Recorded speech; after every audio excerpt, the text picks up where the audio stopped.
শুভ দুপুর বন্ধুরা। আজকে হচ্ছে শুক্রবার, আর শুক্রবার আমাদের বাড়িতে কী রান্না হয়েছে চলো তো আমাদের সাথে শেয়ার করি। প্রথমেই হাঁড়িতে রয়েছে সাদা গরম গরম ভাত। তো ভাতটা আজকে এখানে অল্পই রয়েছে হাঁড়িতে, কারণ আজকে দুপুরের খাবারটা খাওয়ার পরই তোমাদের সাথে ভিডিওটা শেয়ার করছি। তো তারপরে হচ্ছে বাটা মাছ, এটা আলু পেঁয়াজ দিয়ে একটু পোস্ত বাটা, একটু সর্ষে দিয়ে মাখাভাবে করা হয়েছে। আর এটাও বাটা মাছ, এটা পটল আলু দিয়ে একটু ঝোল করা হয়েছে। আচ্ছা, তারপরেই রয়েছে এখানে পাতলা করে মসুরের ডাল,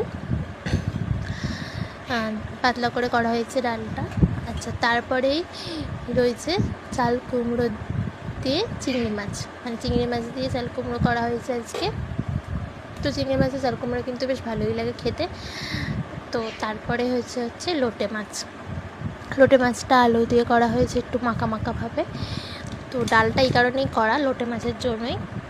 আমাদের বাড়িতে যেদিন লোটে মাছ রান্না হয় তার সাথে একটু মসুরের ডাল করা হয়। তো ডালের সাথে লোটে মাছ খেতে বেশ ভালোই লাগে, তো ওই কারণে।